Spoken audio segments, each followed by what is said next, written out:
નમસ્કાર દર્શક મિત્રો, ખબર છે .com પરથી હું દ્રષ્ટિ નાયક આપ સૌનું સ્વાગત કરું છું. દર્શક મિત્રો, આ થોડાક જ સમય બાદ જન્માષ્ટમીનો પર્વ આવનાર છે, ત્યારે આ અવસર ઉપર જો તમે ઈચ્છો તો ઘરે રહીને જ શ્રી કૃષ્ણ કનૈયાલાલ માટે આ મીઠાઈ બનાવી શકો છો. તો મિલ્ક પેંડા એ ફક્ત એક મીઠાઈ નહીં, પરંતુ ભગવાન કૃષ્ણ પ્રત્યે આદર દર્શાવવાની એક ખાસ રીત છે.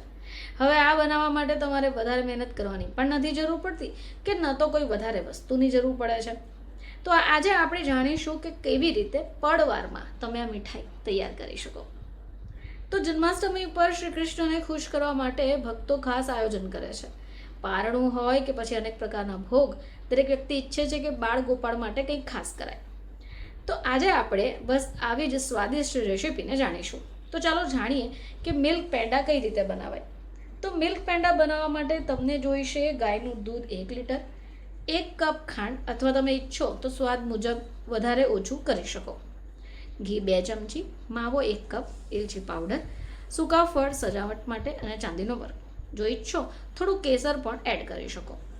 હવે સૌથી પહેલાં શું કરવાનું કે એક ભારે તળિયાવાળી તપેલી લઈ એમાં ગાયનું દૂધ ઉમેરવાનું, એને ધીમા તાપે થવા દેવાનું, વચ્ચે વચ્ચે એને હલાવતા રહો. હવે દૂધ જ્યારે અડધાથી ઓછું થઈ જાય, થોડું ઘટ થઈ જાય ત્યાં સુધી હવે આ જ ઘટ દૂધમાં ખોયા ઉમેરો અને સારી રીતે મિક્સ કરો. જ્યારે બંને સારી રીતે મિક્સ થઈ જાય એટલે ખાંડ એડ કરો. ખાંડ એડ કરો એટલે ફરીથી સતત હલાવો, જેથી મિશ્રણ બળી ન જાય. હવે મિશ્રણ થોડું ઘટ થાય એટલે એમાં તમારે ઘી એડ કરવાનું છે. સારી રીતે મિક્સ કરી લેવાનું છે. ઘી ઉમેરવાથી મીઠાઈમાં એક અલગ ચમક અને સ્વાદ આવે છે. હવે આ પછી એલચી પાવડર એડ કરી દો. આખા મિશ્રણને તપેલી છોડે ત્યાં સુધી હલાવો. હવે તૈયાર થઈ ગયેલું મિશ્રણને તમે એક પ્લેટમાં કાઢી લો. તમારે એને ઠંડુ થવા દેવું પડશે. હવે જો થોડું ઠંડુ થાય એટલે સ્પર્શ કરવા માટે તૈયાર થઈ જશે. બસ આ જ સમય છે જ્યારે તમારે નાના પેંડાના આકારમાં એને વાળી દેવાના છે. હવે આ દરેક પેંડા પર તમારે ડ્રાયફ્રૂટ્સ અથવા સિલ્વર વર્ક પણ મૂકી શકાશે.